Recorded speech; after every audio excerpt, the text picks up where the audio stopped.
Bueno, buenos días a todos y a todas. Perdón por la espera. Hemos tenido un debate importante en el Consejo de Coordinación y paso a trasladároslo.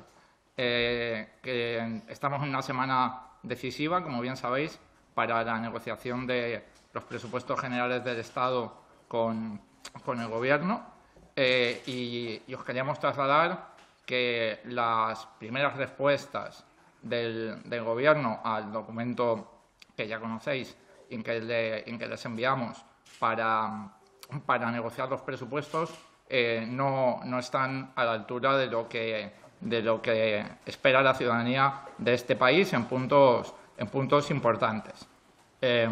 Esperamos reconducir la situación a lo largo de esta semana, porque es muy importante que se lleven a cabo las políticas públicas que son de sentido común y que no son las políticas públicas de Unidos Podemos, son las políticas públicas que está demandando la gente en la calle, que está demandando la situación en nuestro país. Nosotros ya sabéis que tenemos voluntad constructiva, nos estamos matando a trabajar para que esos presupuestos sean verdaderamente sociales y puedan salir adelante, pero la verdad es que en estos momentos faltan avances en temas muy importantes.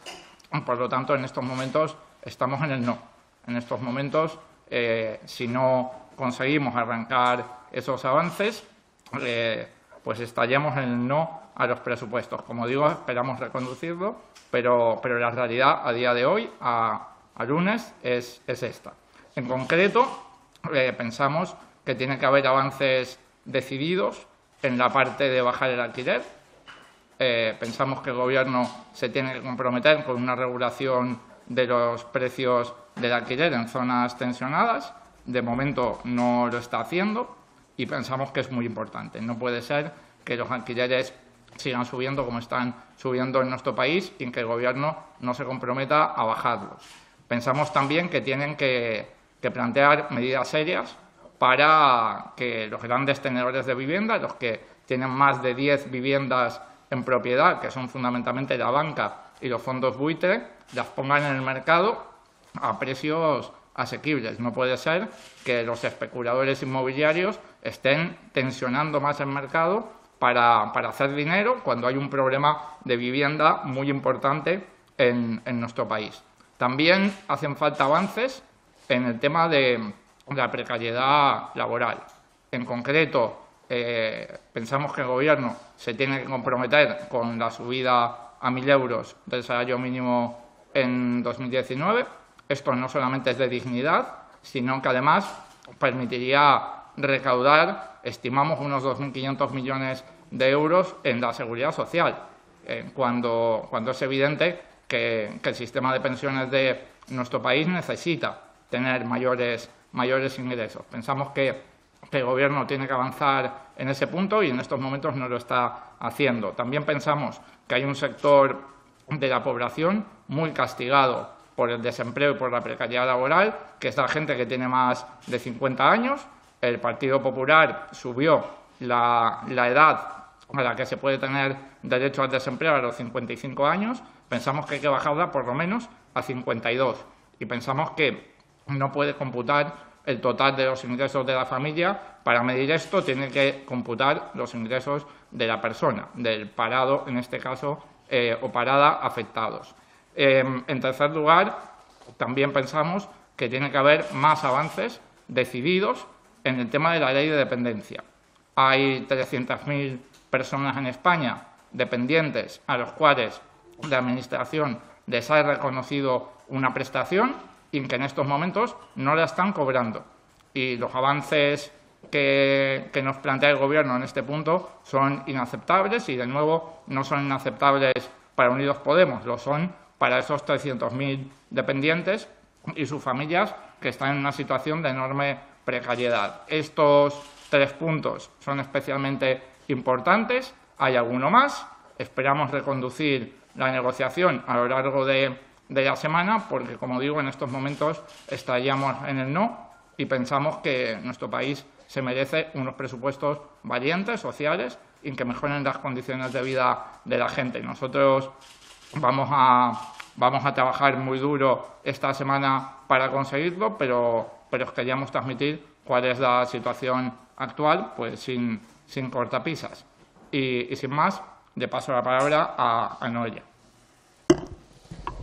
Bueno, hemos estado también en el Consejo de Coordinación de hoy valorando y analizando el resultado electoral de la primera vuelta presidencial en Brasil, como no podía ser de otra forma, y lo hemos hecho con evidente preocupación, pero también entendiendo que el resultado que vimos ayer en Brasil ha sido el fruto de una campaña contra la democracia en Brasil que se viene ejecutando desde hace muchísimo tiempo, ¿no? Veíamos cómo se daba un golpe contra Dilma. En aquel momento nosotros le pedimos al Gobierno de Mariano Rajoy y a Rajoy que tomara cartas en el asunto y que se pronunciara, y no solamente no lo hizo para favorecer la democracia, sino que además fue a visitar y a reunirse con Temer, todo lo contrario a lo que debería haber hecho. Vimos también cómo encarcelaron a Lula, como evidentemente lo hicieron en un juicio político, sin ningún tipo de pruebas, y en el momento en el que mejores resultados estaba dando y estaba liderando las encuestas para estas elecciones presidenciales. De nuevo le pedimos al Gobierno de Mariano Rajoy que actuara y no hizo absolutamente nada. Ahora vemos como en todas las tertulias y en todos los debates se llenan las manos a la cabeza preguntándose que de dónde sale Bolsonaro, y Bolsonaro sale evidentemente de un plan que lleva muchísimo tiempo ejecutándose en Brasil contra la democracia. En ese sentido, le hacemos un llamamiento a todas las fuerzas demócratas, a todos los demócratas de Brasil, para que impiden que esto pase, que llegue a la presidencia del país, de una de las mayores potencias mundiales como es Brasil, una persona que es capaz de decir que prefiere que su hijo esté muerto a que sea homosexual, o que prefiere decir o dice que su hijo está bien educado y que no se va con negros, o que sea capaz de decirle a una mujer que es demasiado fea como para que pueda ser violada. Este tipo de cosas, este tipo de mensajes racistas, xenófobos, machistas, absolutamente basados en la nostalgia que tiene con la dictadura, que además solamente le parece que no hizo todo lo que se tenía que haber hecho en la dictadura porque no se mataba, solamente se torturara. Una persona que dice todo este tipo de cosas y que actúa y que tiene estas ideas, desde luego no puede permitirse llegar a la presidencia de Brasil, así que hacemos un llamamiento, estaremos muy pendientes de todo lo que pase en Brasil desde aquí y, evidentemente, ayudando en todo lo que sea necesario a que la democracia se mantenga. Nada más, quedamos abiertos a vuestras preguntas.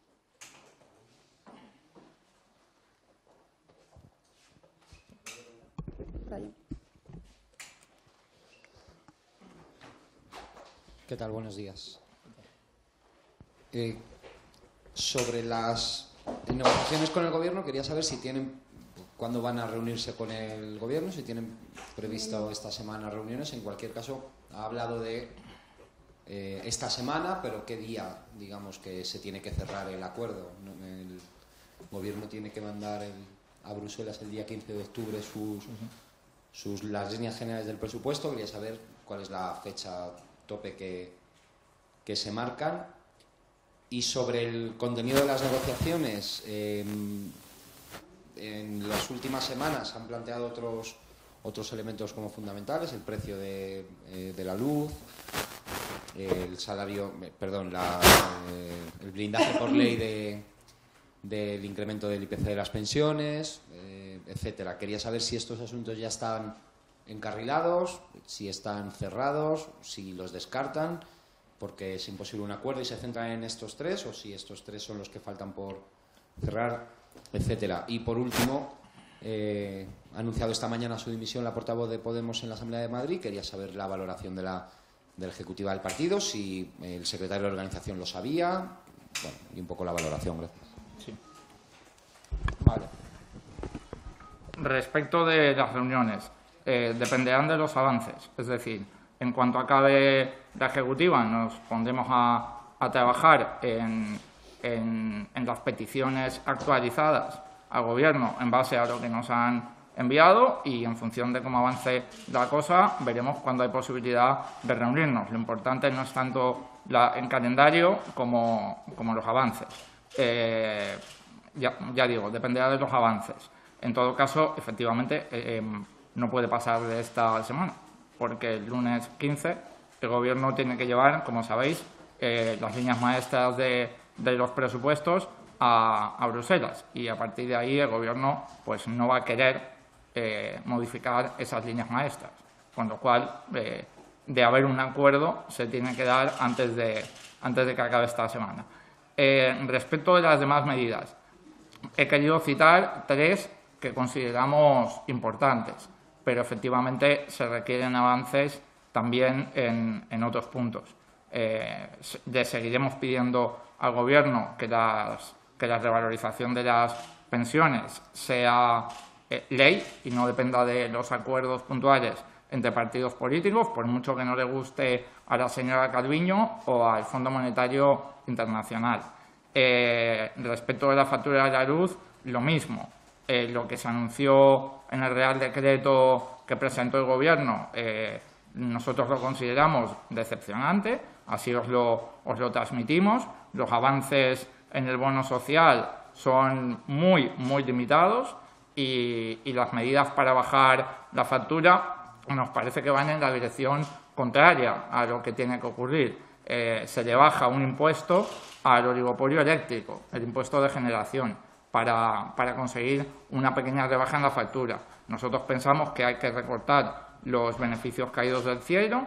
También pensamos que hay otros peajes que están sobre retribuidos, y no lo decimos nosotros, lo dice la CNMC, y pensamos que va por ahí la manera de bajar sensiblemente la factura y de no hacerlo, como se ha hecho en este Real Decreto, con cargo al dinero público de todos los españoles. Creo que es evidente que debe hacerse con cargo a esos beneficios injustificados que tienen las grandes eléctricas, básicamente porque las estamos subvencionando con dinero público después de décadas de que ese lobby influyera en la manera de hacer las leyes en nuestro país, seguramente debido a la profusión de puertas giratorias que hay entre ese sector y antiguos ministros o antiguos presidentes del Gobierno. Y por último, respecto de la Asamblea de Madrid, he podido hablar con la dirección de la Comunidad de Madrid. Fue una sorpresa para ellos la dimisión de Lorena, por lo tanto también para la Ejecutiva Estatal. Y bueno, he leído lo que ha publicado Lorena como explicación de su dimisión y creo que hay que agradecerle a la compañera pues la elegancia, ¿no?, con la que ha tomado esta decisión. Pero más allá de esto, para valoraciones más políticas o más de detalle, creo que le corresponde a los órganos de la Comunidad de Madrid.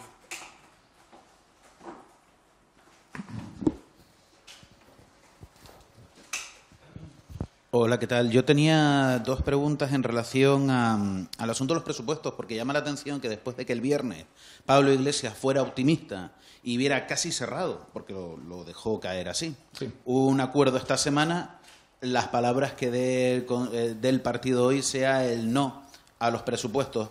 Eso por un lado. Y también quería preguntarle si después de esta dimisión en Madrid, el partido se espera que antes de las autonómicas se puedan dar movimientos similares en el resto del país, en las confluencias. Sí, respecto de la primera pregunta es fácil de explicar y básicamente tiene que ver con que lo que nos transmitían verbalmente, cuando lo hemos visto por escrito, pues contiene un número de pasos atrás que no se reflejan con las palabras que nos había transmitido el Gobierno. Básicamente de ahí pues este aparente cambio de posición, que no lo es. Digamos que lo que nos transmitía el Gobierno era positivo y parecía que había avances, y cuando recibimos los compromisos concretos y públicos a los que estarían dispuestos a llegar, pues vemos un montón de pasos atrás y no vemos reflejadas esas palabras que nos transmitían. Y respecto de los demás territorios, yo creo que cada territorio tiene su propia dinámica y en ese sentido creo que la dimisión de Lorena es una cuestión de la Comunidad de Madrid. No preveo que tenga ningún efecto en ningún otro sitio.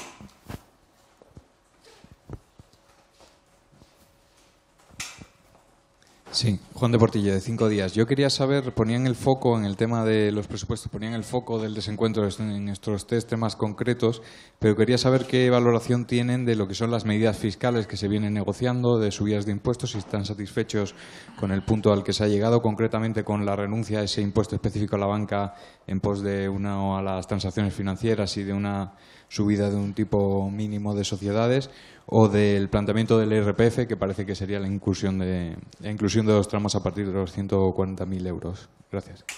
Sí, respecto de la parte fiscal, hay todavía puntos que avanzar.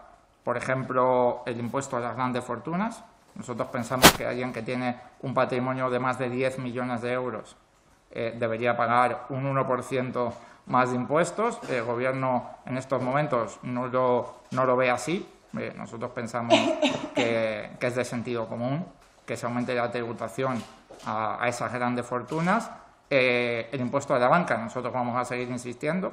Es verdad que el Gobierno parece cerrado en banda en ese punto, pero nosotros vamos a seguir insistiendo en él porque pensamos que es una vergüenza que desde los poderes públicos se le transmita a la ciudadanía que el rescate bancario lo hemos perdido. Hemos perdido 60.000 millones de dinero público para rescatar a la banca, cuando es evidente que se puede hacer una imposición ad hoc a ese sector que ha sido tratado de manera especial por parte de nuestro Gobierno para recuperar por lo menos parte de ese rescate bancario. Nosotros ahí vamos a seguir insistiendo. Pensamos también que hay que ser estrictos con la fiscalidad de las SICAVs y de las SOCIMIs. También estamos pidiéndole al Gobierno avances en esos puntos, pero es verdad que en otros puntos hemos avanzado considerablemente, como por ejemplo en el impuesto de sociedades. Si finalmente llegamos a un acuerdo sobre que haya un tipo mínimo del 15% para grandes empresas, creo que eso va a convertir el impuesto de sociedades en un impuesto un poco más justo. Es un impuesto que habría que reformar de arriba abajo, pero de momento creo que es positivo que podamos acordar un plan de choque que impida pues, que haya sectores como la banca que tributan al 0% muchos ejercicios, o que las pymes tributen al 15% de tipo efectivo y las grandes corporaciones al 6%. Pensamos que los impuestos en nuestro país tienen que ser progresivos y quien más gana debe contribuir proporcionalmente más a las arcas del Estado. Ha habido avances interesantes en fiscalidad, pero todavía quedan algunos puntos que esperamos que se avance más en esta semana.